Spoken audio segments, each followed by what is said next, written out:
యెషయా రాసిన గ్రంథము 9వ అధ్యాయము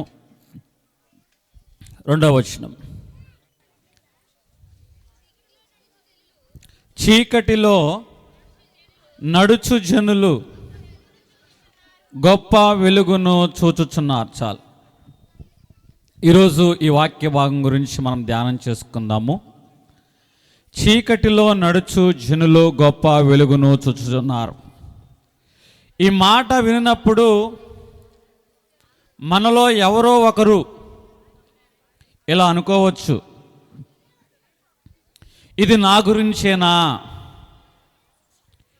ఎందుకంటే చాలామంది చీకటిలో నడుచుచూ ఉన్నారు అని అంటున్నారు.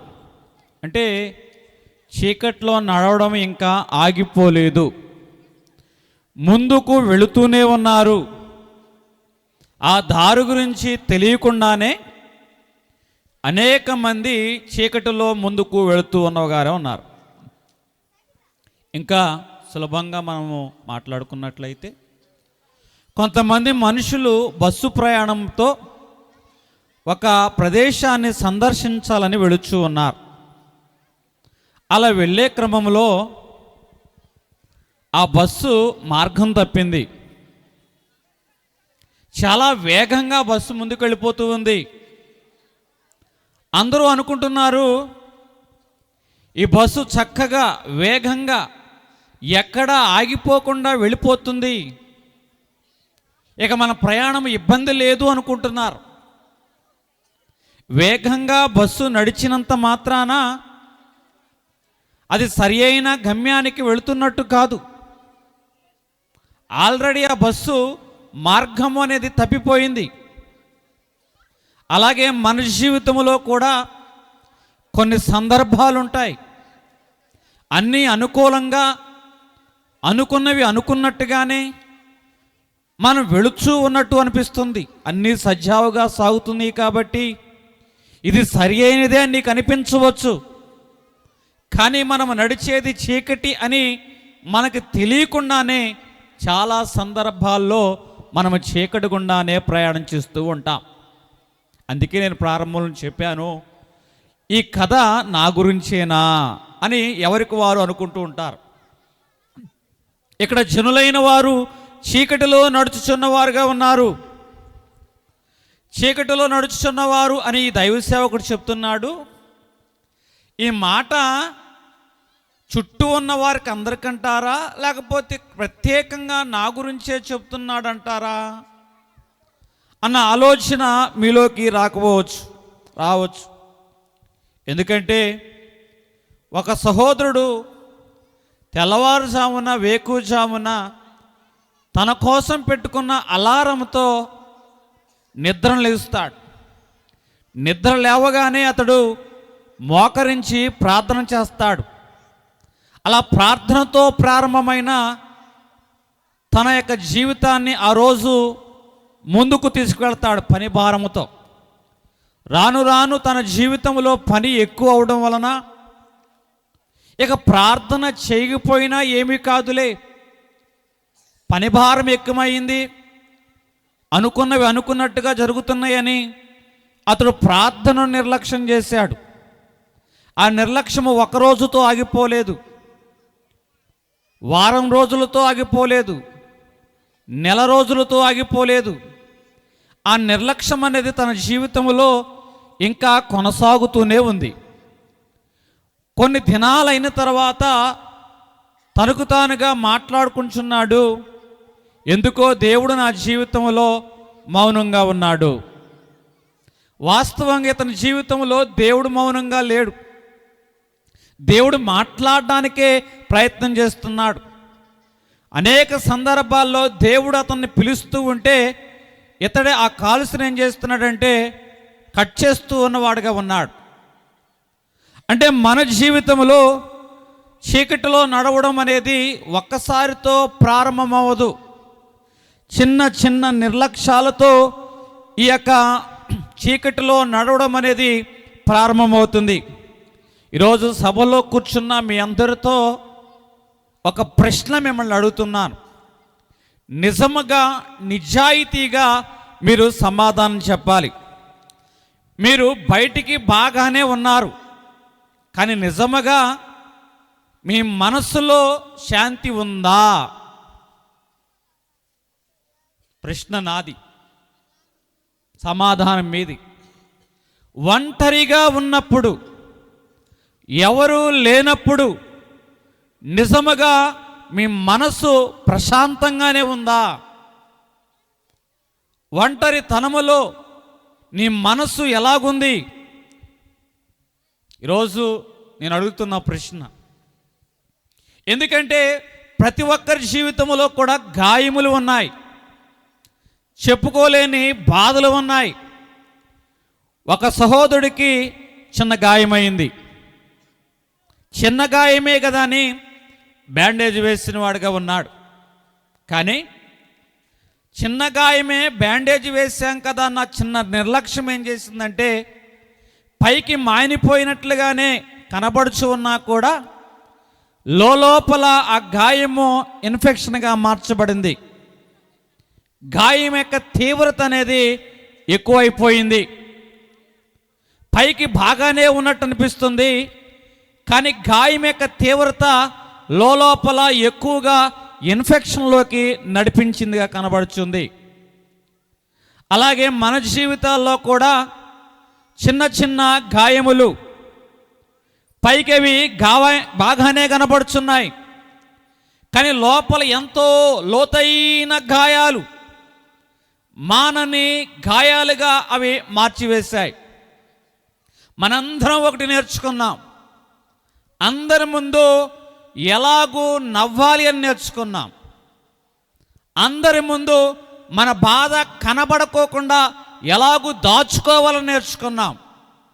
కానీ మన బాధను దేవునితో ఎలాగూ చెప్పుకోవాలి అన్న విషయాన్ని మనం మర్చిపోతున్నాం. ఎందుకంటే మనము చీకటి అనే అనుభవాల్లో జీవనము కొనసాగిస్తూ ఉన్న వారుగా ఉన్నాం. కాబట్టి ఏ విషయాలు మన జీవితంలో చీకటిగా ఉన్నవి అనగా, మన ఆలోచనలు అనేవి చీకటితో నింపబడి ఉన్నాయి. మన జీవితంలో కొన్ని కాలాలు ఉంటాయి, కొన్ని రోజులు ఉంటాయి, కానీ పైకి బాగానే ఉన్నట్టు అనిపిస్తుంది, కానీ రాత్రిపూట నిద్ర అనేది రాదు. ఎందుకంటే మనసులో చాలా ఆలోచనలు అనేవి తిరుగుతూ ఉంటాయి. విచ్ఛిన్నమైన సంబంధము, తొందరపాటుతనములు అన్న మాటలు ఆ బంధాన్ని మరలా నిలబెడుతుందా అని ఆ భార్యాభర్తలు పైకి నలుగురు ముందైతే నువ్వొద్దు అంటూ ఎవరికి వారు ఎసరించుకొని విడిపోయిన వారుగా ఉన్నారు. కానీ ప్రతిరోజు రాత్రిపూట ఒంటరిగా తన పడక మీద ఉన్నప్పుడు అతడేమో భార్యను గురించిన ఆలోచనలు, ఆమెమో భర్తను గురించిన ఆలోచనలు, మధ్యలో వారేమో రకరకాలుగా మాట్లాడుతూ ఉన్నారు. ఈ సంబంధము నిలబడుతుందా, మరలా ఈ బంధము కట్టబడుతుందా అన్న ఆలోచనలు, ఈ ఆలోచనల చీకటి ఈ భార్య యొక్క విషయంలోనూ ఈ భర్త యొక్క విషయంలోనూ గందరగోళంగా మార్చబడ్డాయి. పరిస్థితులు ఏమీ కూడా రాను రాను దిగజారిపోతున్నాయి. భార్యాభర్తలు మాట వచ్చి ఒక సమస్య వారి మధ్య వచ్చినప్పుడు దానికంటే పెద్దగా ఈ పక్షపు వారు ఆ పక్షపు వారు అనుకుంటున్న మాటలు ఇంకా పెద్దవిగా ఆ సమస్యను చేశాయి. ఇక ఈ సమస్యకు పరిష్కారము దొరుకుతుందా అన్న ఆలోచనల మధ్య ఆ భార్య, ఆ భర్త, అలాగే ఆ బిడ్డనిచ్చిన తల్లిదండ్రులైన వారు ప్రతిరోజు పైకైతే ధైర్యంగా మాట్లాడుతున్నారు. వారి సంగతి ఏమిటో తెలుస్తా, వారి అంతేమిటో తెలుస్తా అని అందరి ముందు బింకంగా మాట్లాడుతున్నారు. కానీ ఇంటికి వచ్చిన తర్వాత కుమారుడు యొక్క దాంపత్య జీవితం గురించి, ఇంటికి వచ్చిన తర్వాత కుమార్తె యొక్క దాంపత్య జీవితం గురించి అనేకమైన ఆలోచనలు వారిని ఏం చేస్తున్నాయి అంటే కుదురుగా కూర్చొనియడం లేదు, మనశ్శాంతిగా పడుకొని లేదు. ఏదో తింటున్నామంటే తింటున్నారు, కానీ ఏమి తింటున్నారో ఎప్పుడు చేయగడుక్కున్నారో తెలియదు. అసలు తిన్నామన్న విషయం కూడా వారికి జ్ఞాపకం ఉండడం లేదు. ఏదో ప్రయాణం చేస్తున్నామంటే ప్రయాణం చేస్తున్నారు, కానీ ఎప్పుడు ఏ ఊరు వచ్చిందో, ఏ ఊరు దాటిపోయిందో, ఎక్కడి దాకా ప్రయాణం చేసావో తెలియకోకుండానే ఆలోచనలతో కుటుంబం నిమిత్తమో వారు ఏం చేస్తారంటే చాలా దూరం ప్రయాణం చేస్తూ ఉన్నారు. ఆలోచనలో ఇక్కడ ఏమి కనబడుతుందంటే చీకటి అనేది కనబడుతుంది. ఎందుకంటే వారి జీవితంలో దేవుడు లేడు. దేవుడు లేని ఆలోచనలు అన్నీ కూడా ఎప్పుడు ఇలాగే కనబడుతూ ఉంటాయి. ఈరోజు మనము అద్దం ముందు నిలబడినప్పుడు మన జీవితంలో కూడా కొన్ని ఆలోచనలు మనతో మాట్లాడతాయి. ఇక నీ జీవితం ఇంతే, నీ పరిస్థితి మారదు, నీ యొక్క స్థితిగతులు ఇక ఎవరూ మార్చలేవు, నువ్వు చేతగాని వాడివని అద్దం ముందు ఎవరో మాట్లాడడం కాదు, నీ మనసు నీతోనే, నీ ఆలోచనలు నీతోనే అవి మాట్లాడుతూ ఉంటాయి. ఈరోజు అనేక మంది అద్దం ముందు నిలబడి వారి స్వరాన్ని వారే వింటున్నారు. అనేక మంది కుటుంబంలో నిలబడి అనేక మంది స్వరాన్ని వింటున్న వారుగా ఉన్నారు. ఈ లోకంలో చాలామంది ఎదుటివారి స్వరాన్ని, తమ స్వరాన్ని వినేవారిగానే ఉన్నారు, కానీ దేవుని యొక్క స్వరాన్ని ఎంతమంది వినగలుగుతున్నారు? ఈరోజు మనుషుల స్వరాన్ని నువ్వు ఎప్పుడైతే పక్కన పెట్టగలుగుతావో, ఎప్పుడైతే దేవుని స్వరము నువ్వు వినగలుగుతావో, అప్పటి వరకు దావీదు జీవితంలో మనుషుల స్వరాన్ని బట్టి అంతా నష్టపోయాడు. కానీ దేవుని యొక్క స్వరం ఏం చేస్తుందంటే కోల్పోయిందంతా కూడా తిరిగి తెచ్చుకునే కృపను అతడు పొందుకున్నవాడుగా ఉన్నాడు. దేవుని నామానికి మహిమ కలుగును గాక. ఆలోచనలలో చీకటి, 2 నిర్ణయాలలో చీకటి. ప్రతి ఒక్కరి జీవితంలో కూడా ఏదో ఒక సందర్భంలో ఒక నిర్ణయం తీసుకోవాలి. సరి అయిన నిర్ణయం అయితే వారిని స్థిరపరుస్తుంది, నిర్ణయం సరిగా లేకపోతే అది వారిని కిందకు లాగుతుంది. కొంతమందికి అనిపిస్తూ ఉంటుంది ఇది వద్దులే అనిపిస్తుంది, కానీ రోజులు గడిచే కొందుగా, అందరినీ చూచే కొందుగా, సరే ఈ నిర్ణయమే బాగుంటుందేమో, ఇదే మనల్ని స్థిరపరుస్తుందేమో అని నీ మనసు ఏదో చెప్పిందని ఆ నిర్ణయాన్ని తీసుకొని నువ్వు అడుగు ముందుకు వేస్తూ ఉంటావు. చాలా రోజులు గడిచిపోయిన తర్వాత, నీ జీవితంలో జరగవలసిన నష్టం అనేది జరిగిన తర్వాత అప్పుడు నువ్వేమనుకుంటావంటే అయ్యో ఆ ఆలోచన అనేది చేయకుండా ఉంటే బాగుండేదే, ఆ నిర్ణయం అనేది తీసుకోకుండా ఉంటే బాగుండేదే అని నీ జీవితంలో తొందరపడి తీసుకున్న ఆ నిర్ణయాన్ని గురించి నీవు దుఃఖపడుతూ ఉంటావు. ఒక ప్రాంతంలో ఒక సహోదరుడు ఎలక్షన్లు జరుగుతున్నాయని, గొప్పవాడవుదామని అతడు ఏం చేశాడు అంటే ఎలక్షన్లో పందాలు కట్టిన వాడుగా ఉన్నాడు. నిర్ణయం తీసుకున్నాడు, కష్టపడి ఎంతకాలం మనము పనిచేస్తాం, రూపాయికి 2 రూపాయలు అంటున్నారు, 2 రూపాయలకి 10 రూపాయలు అంటున్నారు. ఇప్పుడు మన జీవితం మార్చబడే సమయం వచ్చింది. మనం అక్కవే చేస్తున్నామేమిటి? మనతో పాటు ఉన్న వారందరూ ఇదే పని చేస్తున్నారు. వారు వెళుతున్నారు కాబట్టి మనం వెళ్ళవచ్చు, వారిది తప్పు కాదు కాబట్టి మనది తప్పు కాదు, అందరూ చేస్తున్నారు కాబట్టి ఇది తప్పే కాదు అన్నట్లుగా తన జీవితంలో సంపాదించిన సొమ్మంతా కూడా ఫణంగా పెట్టి అతడు ఏం చేసిన వాడుగా ఉన్నాడంటే ఆ యొక్క బెట్టింగ్ అనేది కాసిన వారుగా ఉన్నారు. ఆ బెట్టింగ్ జీవితం అతని జీవితాన్ని ఏం చేస్తుందంటే నష్టంలోకి నడిపించింది. ఇంకొక సందర్భము, ఒక సహోదరుడు ఐపీఎల్లో బెట్టింగ్ కాస్తూ ఉన్నాడు. మొదటిగా 100 రూపాయలు, తర్వాతగా 1000 రూపాయలు. అందరూ అంటున్నారు ఇటువంటి మనకి మంచిది కాదు అని, కానీ స్నేహితులైన వారందరూ కూడా రోజు రోజుకి 100కి 1000 రూపాయలు సంపాదించుకుంటున్నారు, 1000కి 10,000 సంపాదించుకుంటున్నారు. తన మనసు అనిపిస్తుంది ఇది కరెక్ట్ కాదు అని, కానీ ఒక నిర్ణయం తీసుకున్నాడు. ఏదైతే దాన్ని ఒకరోజు పందెం కాస్తే చక్కటి సొమ్ము వచ్చింది, మనసు పులకరించింది. ఇక ప్రతిరోజు ముందుకెళ్తున్నాడు. అతడు 100 కాస్త 1000కి వెళ్ళాడు, 1000 కాస్త 10,000కి వెళ్ళాడు, 10,000 కాస్త లక్షల్లోకి ఆ యొక్క పందాలు కాయడం ప్రారంభించిన వాడుగా ఉన్నాడు. ఎంతవరకు వెళ్ళిన వాడుగా ఉన్నాడంటే జీవితంలో ఒకరోజు ఒక నిర్ణయం తీసుకునే సమయం వచ్చింది. ఇప్పటి వరకు పందాల ద్వారా సంపాదించిన సొమ్మంతా కూడా ఐపీఎల్ బెట్టింగ్లో పెట్టుబడిగా పెట్టాడు. ఒక్కరోజు అతని యొక్క ఆట మారిపోయింది, అతని కథ మారిపోయింది. ఆ నిర్ణయం ఏం చేస్తుందంటే అతని జీవితంలో సంపాదించిన సొమ్ము, కష్టపడిన సొమ్ము మొత్తము కూడా తుడిచిపెట్టుకుని పోయేలా చేసింది. అంటే మన జీవితంలో తీసుకునే నిర్ణయం ఏం చేస్తుందంటే మనల్ని చీకటిలో నడిపిస్తూ ఉంది. ఈరోజు వాక్య భాగము చీకటిలో ఉన్న వారికి వెలుగు అంటున్నాం. ఏ విషయాలు చీకటిలో ఉన్నాయంటే ఆలోచనలు అనేవి చీకటిగా కనబడుతున్నాయి. ఏ విషయాలు చీకటిగా ఉన్నాయంటే నిర్ణయాలు అనేవి చీకటిగా కనబడుచు ఉన్నాయి. ఇంకా ఇంట్లో చీకటి, బయట అందరూ ఉన్నారు. అందరూ అంటున్నారు మీ కుటుంబము చాలా బాగుంది, ఎంత చక్కటి కుటుంబమో అని మీ కుటుంబం గురించి మాట్లాడుచూ ఉన్నారు. కానీ ఆ కుటుంబములో మాటలు లేని భార్యాభర్తలు ఉన్నారు, కోపగించుకునే తల్లిదండ్రులు ఉన్నారు, చెప్పుకోలేని బాధలు అనేవి కనపడుచున్నాయి. అందరూ కూడా కలిసి ఉన్నట్టుగానే ఆ కుటుంబం ఉంది, కానీ అందరిలో ఏమి ఉందంటే ఒంటరితనం అనేది కనబడుచు ఉన్నది. చీకటిలో ఈ కుటుంబము అనేది కనబడుచు ఉన్నది. ఇంట్లో గొడవలు అనేవి లేవు.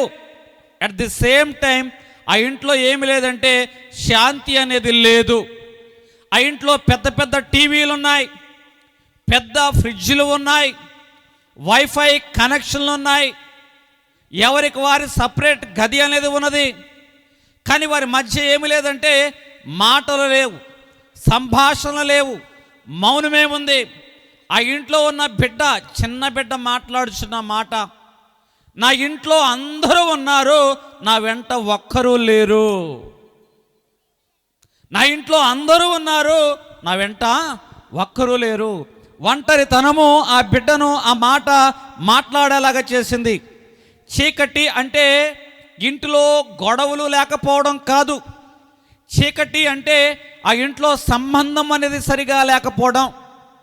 చీకటి అంటే ఆ ఇంట్లో మనుషుల మధ్య మౌనము అనేది ఎక్కువగా ఏలుబడి చేయడం. ఇంకొంచెం మనం లోతుగా వెళదాం. ఇక్కడ సంఘములో చీకటి కనబడుచున్నది. మనము సంఘానికి వస్తాం, పాటలు పాడుతాం, ప్రార్థన చేస్తాం. సంఘములో అందరూ అన్ని విషయాల్లో నిన్నే పిలుస్తూ ఉంటారు. నీ నిర్ణయాల ప్రకారమే సంఘములో చాలా విషయాలు సంఘ బిడ్డలు జరిగిస్తూ ఉంటారు. కానీ ఇంతగా నీవు సంఘములో అన్నీ తానే నువ్వు చేస్తూ ఉన్నా కూడా నీలో కూడా ఒక చీకటి ఉన్నది. అందరికీ అందుబాటులో ఉన్న నీవు నిజంగా నీ ప్రార్థనలు దేవునికి అందుబాటులో ఉన్నాయా? అందరికీ అందుబాటులో ఉన్న నీవు నిజముగా నువ్వు దేవునికి అందుబాటులో ఉన్నావా? ఈ కొరత ఏం చేస్తుందంటే సంఘములో నువ్వు అందరికీ అందుబాటులో ఉన్నా కూడా నీ జీవితం ఏం చేస్తుందంటే చీకటిలోకి నడిపించే అనుభవంలోకి తీసుకొచ్చింది. చీకటికి అలవాటు పడడం అనేది చాలా ప్రమాదకరము. మన జీవితంలో మనకు తెలియకోకుండానే చీకటికి అలవాటు పడిపోతూ ఉంటాం. దాని నుంచి మనం బయటపడలేము. ఎందుకంటే అనేక రోజులు అదే చీకటిలో మనం నడుస్తూ ఉండడం వలన సహజంగా ఆ చీకటికి మనం అలవాటు పడిపోతాం. చీకటి ఏదో వెలుగేదో కూడా గుర్తించినటువంటి అనుభవంలోకి మనం వస్తాం. అసలు మనం ఉన్నది చీకటే అనే సందేహం కూడా రాకోకుండా, మనం జీవించేది చీకట్లోనే అన్న ఆలోచన రాకోకుండా మనం ఏం చేస్తామంటే ఆ చీకట్లోనే మన జీవనం కొనసాగించే వారంగా ఉంటాం. ఎందుకంటే ఒక వ్యక్తి చెరసాల్లో చాలా రోజులుగా ఖైదీగా ఉన్నాడు. అతని యొక్క శిక్ష ముగిసిన తర్వాత ఆ జైలర్ గారు అంటున్న మాట, నీ శిక్ష ముగిసినది, ఇక నీవు విడుదల, నీవు నీ ఇంటికి వెళ్ళు అంటే ఆ యొక్క చెరసాల్లో ఉన్న ఖైదీ మాట్లాడుచున్న మాట ఏమిటంటే, ఇక నేను బయటికి వెళ్ళలేను, ఇది నాకు చాలా సేఫ్గా ఉంది, ఇది నాకు చాలా సురక్షితంగా ఉంది అని అతడు చెరసాలకి అలవాటు పడిపోయిన వాడిగా ఉన్నాడు. మన జీవితాల్లో కూడా చాలా సందర్భాల్లో మనం కలిగిన అలవాట్లే కానీ, కలిగిన పద్ధతులే కానీ వాస్తవంగా ఇవి మనకు తెలియకోకుండానే మన చీకట్లో కూర్చోబెట్టాయి. దాని నుంచి ఎవరైనా బయటికి రావాలి అంటే, రమ్మంటే నీ కంఫర్ట్ జోన్ అనేది నువ్వు వదిలిపెట్టి బయటికి రావడానికి నీకు చాలా ఇబ్బందిగా ఉంటుంది. చీకటికి అలవాటు పడడం అనేది మన జీవితంలో చాలా ప్రమాదము. చీకటికి అలవాటు పడడం అంటే అసలు చీకటి అంటే ఏంటో మనం గుర్తించాలి. నిర్ణయాలలో చీకటి ఉన్నది, ఆలోచనలలో చీకటి కనబడుతుంది, కుటుంబంలో చీకటి కనబడుచు ఉన్నది. పైకైతే నీ కుటుంబం బాగానే కనబడుచు ఉంది, నవ్వుగా నువ్వు నటిస్తూ ఉన్నావు, బాధను కప్పిపెట్టి ధైర్యంగా ఉంటూ ఉన్నావు, కానీ నీ మనసులో తెలియని వేదన అనే చీకటి ఇంకా ఉన్నది. దాని నుంచి మనం బయటపడాలి. అందుకే దేవుడు అంటున్నాడు, చీకటిలో ఉన్న వారికి వెలుగు. దేవుడు అంటున్న మాట ఏమిటండి? ఆయన ఈ లోకానికి ఎందుకు వచ్చాడు అంటే చీకటిలో ఉన్న వారికి ఆయన వెలుగునిచ్చుటకు ఈ లోకానికి వచ్చాడు. దేవుని యొక్క సమాధానము గొప్ప వెలుగుగా ఆయన మనకు సమాధానం ఇస్తున్నవాడుగా ఉన్నాడు. ఈరోజు దేవుడు చీకటిని చూసి మౌనంగా అయితే ఉండడు. మన జీవితాల్లో మనం చేస్తున్న ప్రార్థనలే కానీ, మనం చేస్తున్న ధర్మకార్యాలే కానీ, మన యొక్క నడవడికని బట్టి కానీ, ఎంత పద్ధతిగా మనం జీవిస్తూ ఉన్నా కూడా మన జీవితంలో ఏదో వెలితి ఉంటుంది, ఏదో కొరత ఉంటుంది, తీరని సమస్య ఉంటుంది. ఇంత భక్తి జీవితాన్ని నేను కొనసాగిస్తూ ఉన్నా కూడా నా జీవితంలో ఎందుకు ఈ లోటు అని నువ్వు అనిపించవచ్చు.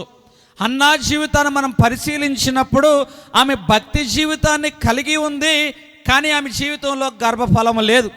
అబ్రహాము జీవితాన్ని మనం పరిశీలించినప్పుడు ఆయన విశ్వాసంగా జీవిస్తూ ఉన్నాడు, కానీ అతడు వాగ్దానం పొందుకున్న 25 సంవత్సరాలు అయినా కూడా ఇంకా గర్భఫలం అనేది తన గర్భంలో దేవుడు ఇవ్వలేదు. ఇంకా మన జీవితాల్లో కూడా అదే పరిస్థితి. మనము కూడా ఇదే అనుభవంలో ఉంటాం. అసలు దేవుడు మనల్ని చూస్తూ ఉన్నాడా? మన ప్రార్థన వింటున్నాడా? మన గురించి ఆయన పట్టించుకుంటాడా? అయితే మనుషులు చూడవచ్చు, పట్టించుకోకపోవచ్చు, కానీ దేవుడటండి నీ కన్నీటిని చూస్తూ ఉన్నవాడుగా ఉన్నాడు.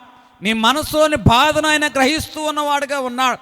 ఆయన చూచి చూడనట్లుగా ఉండేవాడుగా కాదు. ఒకవేళ దేవుడు నీ జీవితంలో ఆలస్యము అనేది చేస్తున్నాడంటే ఆయన చూడనట్లు కాదు.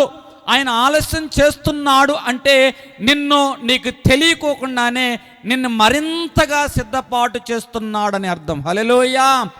దేవుని యొక్క ఆలస్యము చూడనట్లు కాదు, కానీ భవిష్యత్ కాలానికి నిన్ను మరింత బలముగా సిద్ధపాటు చేయునుగాక. ఎందుకంటే ఒక తండ్రి తన బిడ్డకు కలిగిన అనారోగ్యము చేత చాలా కంగారులో ఆందోళనతో హాస్పిటల్లో డాక్టర్ యొక్క చేతికి తన బిడ్డను అప్పగించిన వాడుగా ఉన్నాడు. ఆ డాక్టర్ బిడ్డ యొక్క పరిస్థితిని గమనించి అత్యవసరమైన ఐసీయూలోకి పంపించి ఆ గేటును మూసివేసిన వాడుగా ఉన్నాడు. లోపల ఏమి జరుగుతుందో తండ్రికి అర్థం కావడం లేదు. చాలాసేపు అయింది. ఎప్పుడో ఉదయం 10 గంటలకి డాక్టర్ గారు ఐసీయూలో వార్డులోకి వెళ్ళాడు, ఆపరేషన్ థియేటర్లోకి వెళ్ళాడు. ఇప్పుడు 3 అవుతుంది, సమాచారం లేదు. లోపల అసలు నిజంగా డాక్టర్ పనిచేస్తున్నాడా, అసలు నా బిడ్డకి ఎలాగుంది, ఎంత ఆలస్యమైపోతుంది అని చాలా ఆందోళన తండ్రిలో ఎక్కువైపోతూ ఉంది. వాస్తవంగా తండ్రి కోణంలో చూస్తే అలాగే అనిపిస్తుంది. కానీ లోపల ఏం జరుగుతుందో తెలుసా? ఆ బిడ్డను బ్రతికించు నిమిత్తము, ఆ బిడ్డకు జీవం ఇచ్చిన నిమిత్తము ఆ తండ్రి ఎంతగానో ఆ డాక్టర్ గారు ఎంతగానో కష్టపడుతున్నాడు. ఆ ప్రాణాన్ని నిలబెట్టిన నిమిత్తము తన యొక్క సౌకర్యాన్ని అంతటిని విడిచిపెట్టి ఆ బిడ్డ నిమిత్తము డాక్టర్ గారు తన యొక్క జ్ఞానాన్ని అంతా కూడా ఉపయోగిస్తున్నాడు. తండ్రికేమో ఇది ఆలస్యంగా కనిపిస్తుంది, తండ్రికేమో డాక్టర్ పట్టించుకోనట్టుగా కనిపిస్తుంది, తండ్రికేమో డాక్టర్ వైద్యం చేయనట్లుగా కనిపిస్తుంది. కానీ లోపల ఆల్రెడీ డాక్టర్ ఏం చేస్తున్నాడంటే వైద్యము జరిగిస్తూ ఉన్నాడు. నీ జీవితంలో కూడా అంతే. మన జీవితంలో దేవుడు జోక్యము చేసుకోనట్టుగా అనిపిస్తూ ఉంటుంది, కానీ ఆల్రెడీ దేవుడిని పక్షంగా తన పనిని ప్రారంభించేశాడు. హల్లెలూయా. ఆరంభించిన దేవుడు దాన్ని ముగించునుగాక. హల్లెలూయా. దేవుడు చీకటిని చూచి చూడనట్లుగా ఆయన ఉండడు. దేవుడు చీకటిని చూచి శపించలేదు.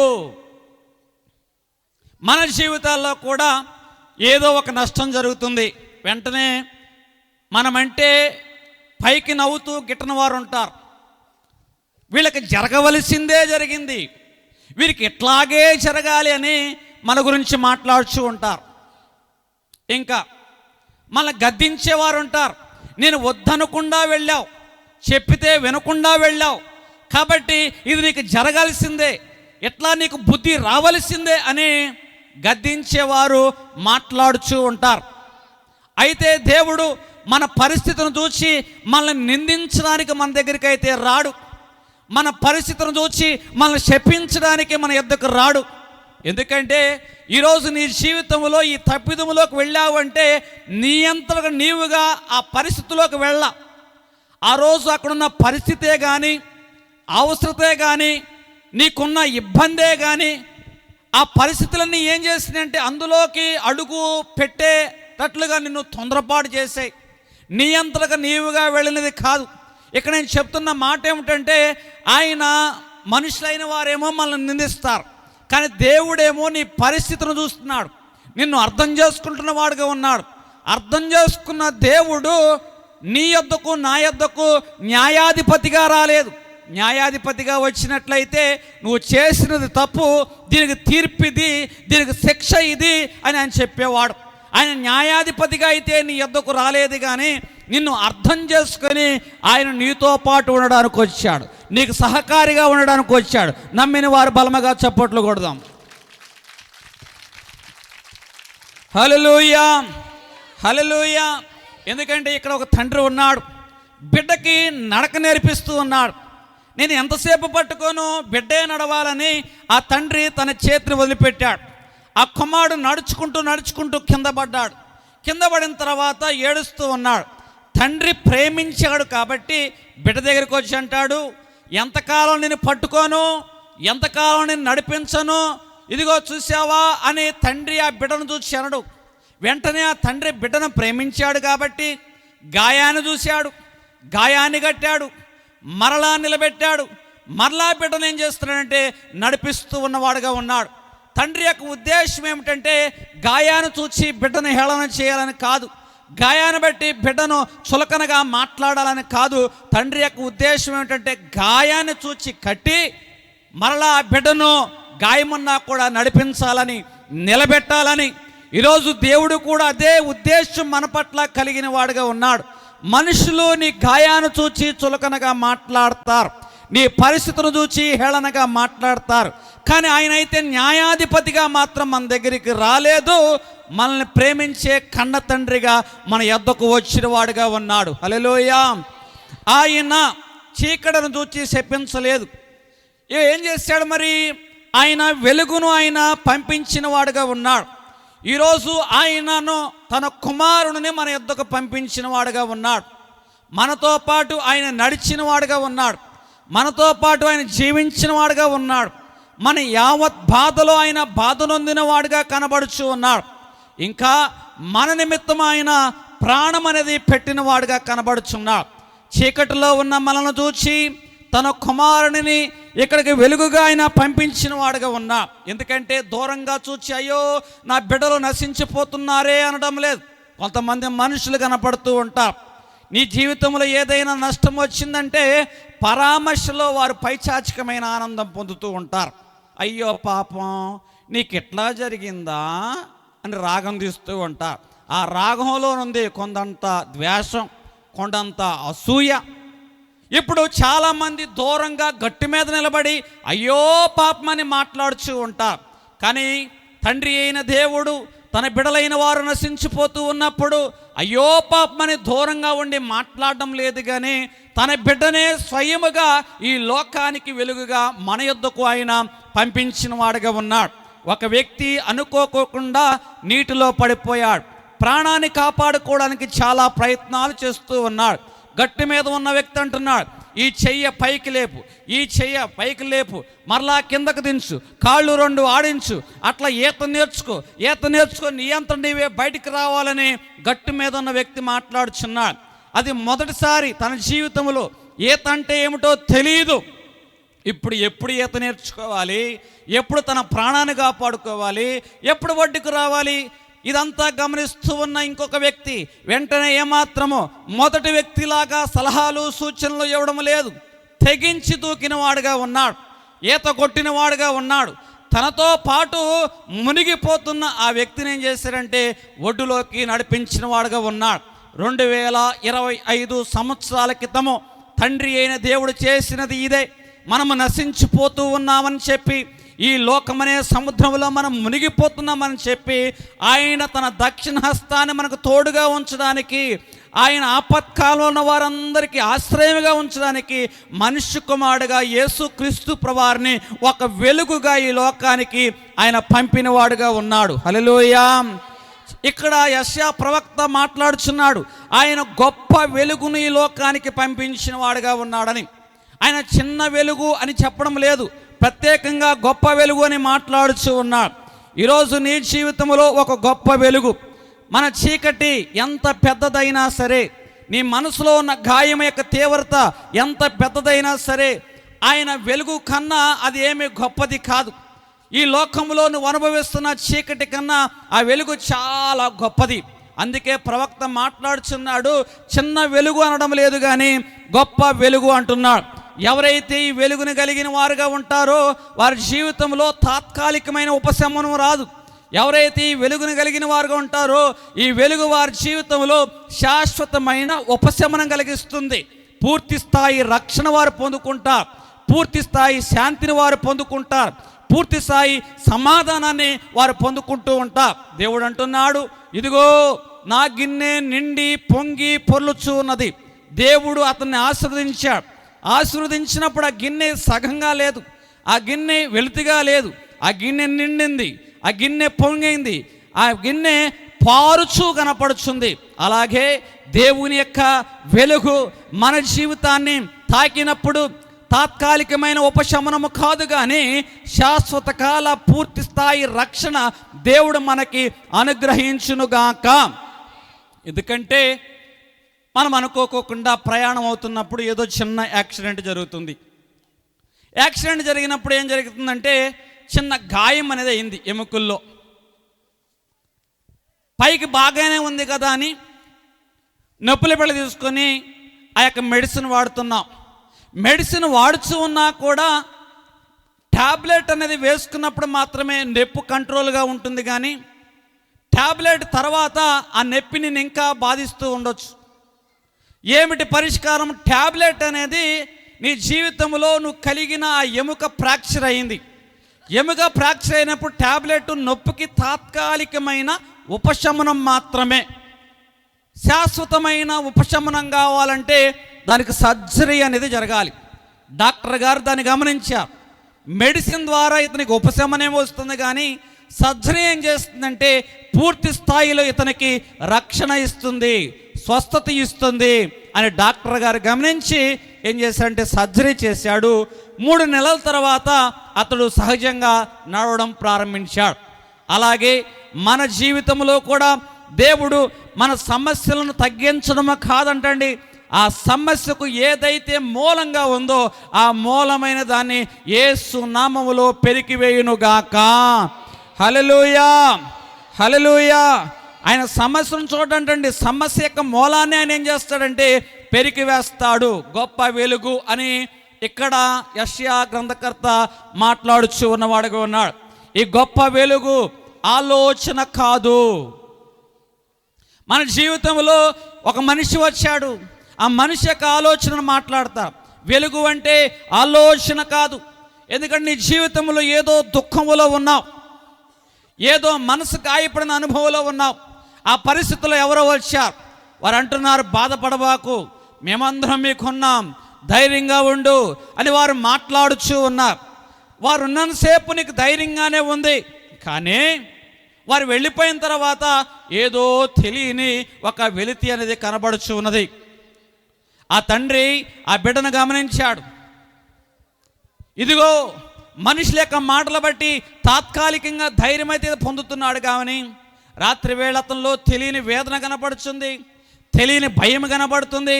ఆ భయం అతనికి నిద్ర రానియడం లేదు అని తండ్రి గమనించాడు. గమనించినప్పుడు తన కుమార్తె భర్తను కోల్పోయిన దుఃఖంలో ఉందని దాన్ని గమనించి తాను తన భార్య ఏం చేశారు అంటే ఒంటరిగా ఉన్న తన కుమార్తె ఎక్కడైతే నివాసం చేస్తుందో అక్కడ ఆమె గదిలో భార్య తాను తన బిడ్డతో వారు ఏం చేశారంటే బిడ్డకి అండగా నిలిచిన వారుగా ఉన్నారు. ప్రతిరోజు ఆమె ఒంటరిగా గదిలోకి వెళుతుంది, కానీ ఈరోజు తన తల్లి తండ్రితో ఆ గదిలో ఆ విశ్రాంతి అనేది తీసుకున్నట్టు కనబడుతుంది. ఎప్పుడైతే తల్లిదండ్రుల యొక్క సహవాసమో, తల్లిదండ్రుల యొక్క సమక్షం ఏం చేసిందంటే ఆ బిడ్డకి గొప్ప ధైర్యాన్ని ఇచ్చింది, మనసుకు నెమ్మదినిచ్చింది, ధైర్యం ఇచ్చింది. ఆ రోజు మనశ్శాంతిగా ఆమె నిద్రపోయింది. అంటే మన జీవితంలో చాలామంది ఆలోచనలు చెప్తూ ఉంటాం.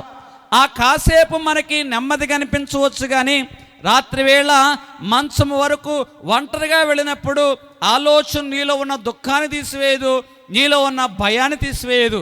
కానీ తల్లిదండ్రుల యొక్క సాన్నిధ్యం ఏం చేసిందంటే ఆ కుమార్తెలో ఉన్న ఆందోళన తీసివేసినట్లుగా ఈరోజు నజరేయుడైన యేసు నీ యొద్దకు వచ్చునుగాక, నీతో నిలుచునుగాక, నీ దుఃఖమును తీసివేయునుగాక, నీ దుఃఖదెములు సమాప్తము చేయునుగాక.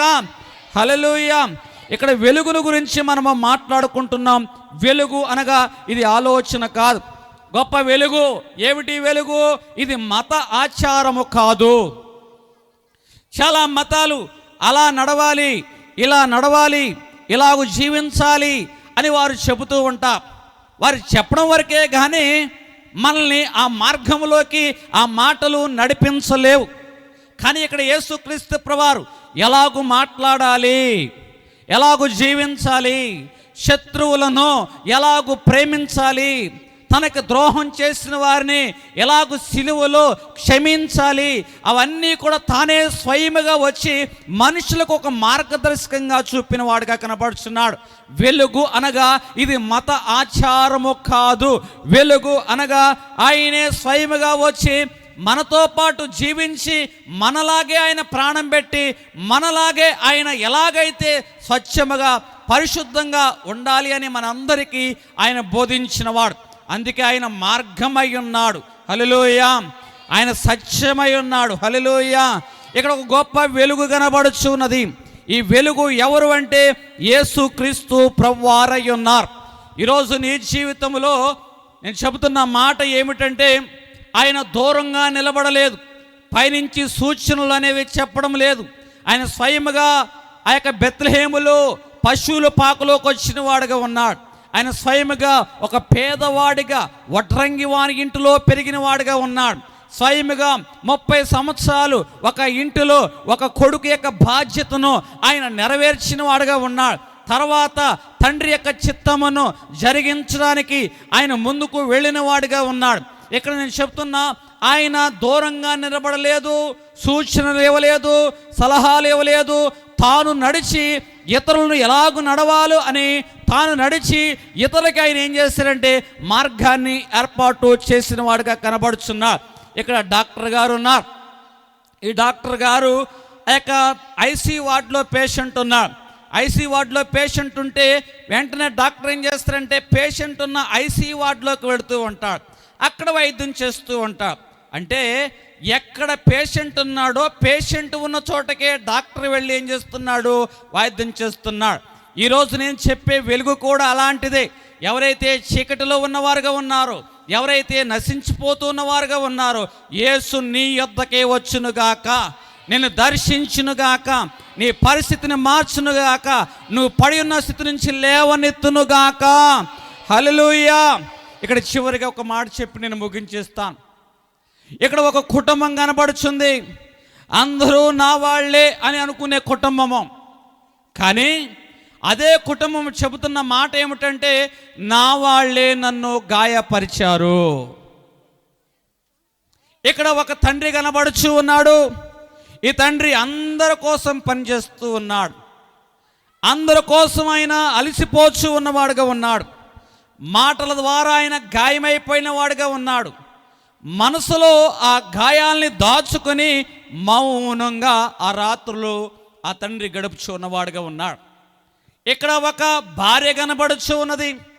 కుటుంబములో ఆమె యొక్క విలువనే ప్రశ్నించే పరిస్థితి, కుటుంబంలో ఆమె యొక్క స్థానాన్నే పరీక్షించే పరిస్థితి.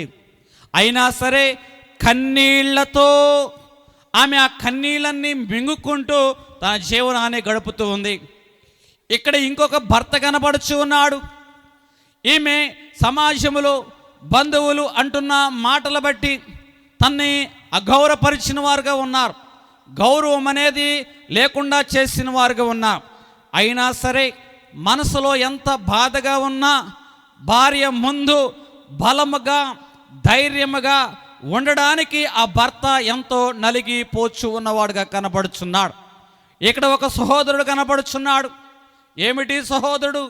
అందరం రక్త సంబంధికులమే, అందరము దగ్గరగానే ఉన్నాం, కానీ మనసులు దూరం అయిపోయాయే, మాట్లాడలేకపోతున్నామే అని దగ్గరగా ఉన్న మాట్లాడలేక మౌనాన్నే అతడు వస్త్రంగా ధరించి ఆ సహోదరుడు కూర్చున్నవాడిగా ఉన్నాడు.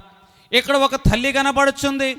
అందరి కోసం అన్నీ చేసింది, అందరి కోసం కష్టపడింది, కానీ మనసులో ఎంత దుఃఖం ఉన్నా కూడా మౌనంగానే ఈ తల్లి బాధను ఓర్చుకుంటూ ఆమె జీవనం గడుపుతుంది. ఇది ఒక కుటుంబంలోని ఒక గాథ. ప్రతి ఒక్కరి యొక్క గడపను తాకే ఒక కథ, ప్రతి ఒక్క హృదయాన్ని తాకే ఒక సంఘటనలు ప్రతి కుటుంబంలో కూడా ఇవి జరుగుతున్నాయి. అందరూ నా వాళ్ళే అనుకునే కుటుంబం ఉంది, కానీ నా వాళ్ళు అనుకునే కుటుంబం ద్వారానే అనేకమైన గాయాలు పొందుతున్న వారు కూడా కనబడుచున్నారు. ఈ వ్యక్తి కనబడుచున్నాడు. అందరూ నా వాళ్ళే అనుకుంటున్న వారుగా ఉన్నారు, అందరికీ అన్నీ చేస్తూ ఉన్నవారుగా ఉన్నారు, అన్ని సందర్భాల్లో వారి సమయాన్ని హెచ్చించిన వారుగా ఉన్నారు, వారి ధనాన్ని హెచ్చించిన వారుగా ఉన్నారు, అవసరమైతే పరిస్థితులు బట్టి వారు నిలబడిన వారుగా ఉన్నారు. వారి యొక్క శ్రమను కానీ వారి యొక్క కష్టాన్ని కానీ ఇది నా వాళ్ళు అనుకున్నారు, కానీ ఏ రోజు కూడా లెక్కలు వేసి కానీ తూచి కానీ అనుకోకోకుండా ఏది ఏమైనా నా వాళ్ళు అనుకునే వాళ్ళు నిలబడాలి అనుకొని వారు సమయాన్ని హెచ్చించారు, కష్టపడ్డారు, త్యాగం అనేది చేసిన వారుగా ఉన్నారు. అంత త్యాగం చేసిన వారికి ఒక అవసరం వచ్చింది. తన అవసరం నిమిత్తము నా వాళ్ళు ఉన్నారు కదా అని ఒక ఫోను. కానీ ఎప్పుడైతే ఫోన్ అనేది చేశారో అవతల పక్క మౌనం కనపడుతుంది. ఎప్పుడైతే ఫోన్ అనేది చేసిన వారుగా ఉన్నారో అండగా నిలవాల్సిన వారందరూ కూడా పని ఉందని తప్పుకుంటున్నారు, సహాయం చేస్తారు అనుకున్న వారందరూ కూడా రిక్తహస్తాలను చూపుతూ ఉన్నవారుగా ఉన్నారు. పరిస్థితి ఎంతగా ఉందంటే వీళ్ళందరూ నా వాళ్ళే అనుకున్నానే అని ఆ వ్యక్తి ఆ రోజు రాత్రిపూట పడకను సమీపించాడు, కానీ మనసులో ఏదో తెలియని దుఃఖం, ఏదో కన్నీరు. పరిస్థితి ఏమిటి ఇలాగయింది, నా వాళ్ళు అనుకున్న వాళ్ళే ఈరోజు ఇలా మార్చారు, ఇలా మారిపోయారు ఏమిటి అనుకుంటున్నాడు. ఇంకా రోజులు గడుస్తూ ఉన్నాయి. తన వారు అనుకున్న వారందరూ ఇక ముఖం చాటేస్తూ ఉన్నవారుగా ఉన్నారు, తన వారు అనుకుంటున్న వారందరూ వెనకమాల మాట్లాడుచూ ఉన్నవారుగా ఉన్నారు, తన వారు అనుకుంటున్న వారందరూ కూడా ఇక సహాయం చేయడానికి ఏ మాత్రము కూడా ముందుకు రావడం లేదు. పరిస్థితి ఎంత గందరగోళంగా ఉందంటే అంత గందరగోళంగా ఉంది. చాలా దుఃఖముతో నిండబడిన హృదయముతో ఆ సహోదరులు, ఆ కుటుంబము దేవుని యొక్క సన్నిధానాన్ని సమీపించింది. అయ్యా, నేను చేసిన తప్పు ఏమిటి, మాలో లోపమేమిటి, అందరూ నా వాళ్ళే అనుకుంటున్నాం కదా, అయినా పరిస్థితి ఏమిటి ఇలా అననుకూలంగా ఉంది. వారు దుఃఖపడ్డారు. దేవుని దగ్గర నుంచి ఏదైనా సమాధానం వస్తుందేమో, పరిస్థితి మార్చబడుతుందేమో అనుకున్న వారుగా ఉన్నారు. పరిస్థితులు మారలేదు, ఇంకా మాటలు పెరిగిపోయాయి. మనుషులు ఇంకా వెనకమాల ఎక్కువగా చులకనగా మాట్లాడడం ప్రారంభించారు. వారి జీవితంలో దేవుని యొక్క మౌనం కూడా వారికి చాలా కష్టంగా అనిపించింది. అయ్యా, నా వాళ్ళు అనుకున్నాం కదా, అయినా నీ దగ్గరికి వచ్చాం, పరిస్థితి మారడం లేదే అన్న దుఃఖము ఆ కుటుంబంలో ఉండిపోయింది. చివరికి వారి జీవితంలో వచ్చిన నిరాశను బట్టి, వారి జీవితంలో వచ్చిన వ్యతిరేకతను బట్టి, వారి జీవితంలో వచ్చిన ఆ యొక్క అగౌరవాన్ని బట్టి వారి మనసులో కష్టం. ఆ కష్టం ఏమైందంటే నిదానంగా అసలు దేవుడు ఉన్నాడా, దేవుడు మన ప్రార్థన ఆలకిస్తున్నాడా, దేవుడే ఉంటే మనం చేసిన నీతి పనులు, ఆ నీతి పనులు తగిన ఫలము ఏమవుతుంది అన్న అవిశ్వాసంలోకి వారు వచ్చారు. అయినా సరే వారు భక్తి మానలేదు, దేవుని వెంబడించడం మానలేదు. ఎన్నో రోజులుగా మందిరానికి వస్తూనే ఉన్నారు. ఏ రోజు కూడా ఏ వాక్యం కూడా వారి గుండెల్లో ఉన్న బాధను కదిలించలేదు. కానీ ఒకరోజు దేవుని యొక్క వాక్యము సూటిగా వారి యొక్క హృదయంతో మాట్లాడడం ప్రారంభించింది. ఇదిగో దేవుడు ఈ లోకములకు ఎందుకు వచ్చాడు అంటే చీకటిలో ఉన్న వారికి వెలుగునిచ్చుటకై మనిషి కుమారుడు ఈ లోకానికి వచ్చాడు అనగా ఎన్నో రోజులు బట్టి ఎన్నో ప్రసంగాలు ఆ హృదయం వింటుంది, కానీ ఏనాడు కూడా ఆ యొక్క మాటలు ఆ వాక్యాలు హృదయాన్ని దాటి దుఃఖాన్ని దాటి వేదన దాటి గుండెలోకి వెళ్ళలా. కానీ మొట్టమొదటిసారిగా ఈ వాక్యము వారి యొక్క హృదయములో ఒక నూతనమైన కదలికను తీసుకొచ్చింది. హల్లెలూయా. ఈరోజు ఈ పరిస్థితుల మధ్య ఎవరైతే ఈ వాక్యం వింటున్న వారుగా ఉన్నారో, చీకటిలో ఉంటున్న మీ కొరకు దేవుడు తన వెలుగును మీ హృదయాల్లో కుమ్మరించునుగాక, మీ హృదయాలు కదల్చబడునుగాక. హల్లెలూయా. హృదయము కదల్చబడింది, హృదయంలో ఒక కదలిక అనేది వచ్చింది. ఇప్పుడు దేవుని యొక్క సన్నిధానంలోకి వచ్చారు. దేవుడు ఏమంటున్నాడంటే ఆ గాయాన్ని మర్చిపో అని అంటల్లా. దేవుడు నీకు కలిగిన గాయాన్ని తక్కువగా చూడడం లేదు. నీ హృదయంలో ఎంత గాయమైందో, ఆ గాయం తాలూకు బాధ నువ్వు ఎంత అనుభవించావో దేవుడు చూస్తూ ఉన్నాడు. ఆ గాయాన్ని అయితే ఆయన మర్చిపో అని మాత్రము అనడం లేదు. ఇంకా ఆ తప్పులను, ఎదుటివారు చేసిన తప్పులు ఉన్నాయి, ఆ తప్పులను పోనీలే అని సమర్థించమండం లేదు. ఎందుకంటే ఎదుటివారు చేసింది తప్పు అని తెలుసు, నువ్వు పడుతున్న బాధ ఏమిటో అని తెలుసు.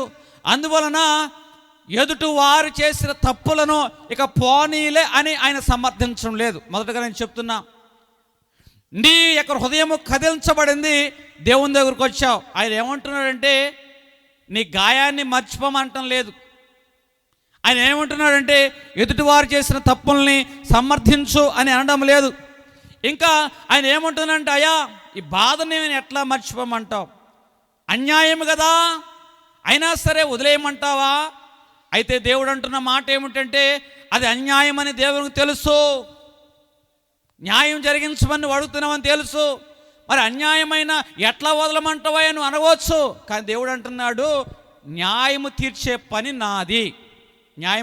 పని నాది, కాబట్టి ఆ న్యాయం తీర్చే విషయం నా చేతులకు అప్పగించు. ఎవరి చేతులకు అప్పగించమంటున్నాడు? నీ విషయంలో జరిగింది అన్యాయమే, నీకు వదిలిపెట్టడం కుదరడం లేదు. కానీ దేవుడు ఏమంటున్నాడంటే నీవు ఎంతవరకు ఎదుటివారిని శిక్షించాలనుకుంటావు, నువ్వు ఎదుటివారిని క్షమించకూడదు అనుకుంటావు, కానీ వారికి అది ఏమీ నష్టం కలిగించదు. నీ మనసు వారి పక్షంగా ఎంత కఠినంగా చేసుకున్నా వారిలో ఏ మార్పు అనేది రాదు. పైగా ఇంకా నీ హృదయంలో భారం అనేది అధికంగా అయిపోతుంది. దేవుడు ఏమంటున్నాడు ఆయా పరిస్థితి ఇలాగ ఉన్నది. ఒక వ్యక్తి, ఇదే వ్యక్తి ఎన్నో రోజులుగా ఎదుటివారు చేసిన గాయములు అనేవి ఒక మూటగా చేసుకుని మోస్తూ ఉన్నాడు. చాలా రోజులుగా మనసులో క్షమించిన మనసు, ఇవన్నీ ఒక మూటగా మార్చబడ్డాయి. ఏదో ఒక రోజు నా కంటితో నేను చూడకపోతానా, వారి పరిస్థితి ఇంతకన్నా దిగజారకపోతుందా అని అనేకమైన గాయాలైన మూటలు రోజు మోసుకుంటూ వెళుతూ ఉన్నాడు. కానీ ఒకరోజు మోసి అతని యొక్క భుజమే భారంగా మార్చబడింది. ఈ సంచిలో ఏమున్నాయి? ఎదుటివారు చేసిన గాయాలు ఉన్నాయి. ఈ సంచిలో ఏమున్నాయి? క్షమించిన మనసు ఉంది. అంటే నేను చెబుతున్న మాట, క్షమించకపోవడం వలన నీకు భారంగా మారిందా, ఎదుటివారికి నష్టమేమైనా వచ్చిందా? ప్రశ్న నాది.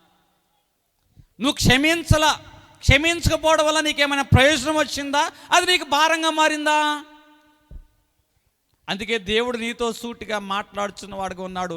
నీ భారము యెహోవా మీద మోపము. హల్లెలూయా. ఆ రోజు నుంచి అయ్యా ఇది అన్యాయమే, అయినా సరే న్యాయము తీర్చుట నా పనే, నీ భారము నా మీద వెయ్యి అని దేవుడు అతనికి సెలవిచ్చినప్పుడు ఇప్పుడు అతను ఏం చేస్తారంటే అయ్యా నీ పని ఏమిటంటే నీ భారం నా మీద వేయడము,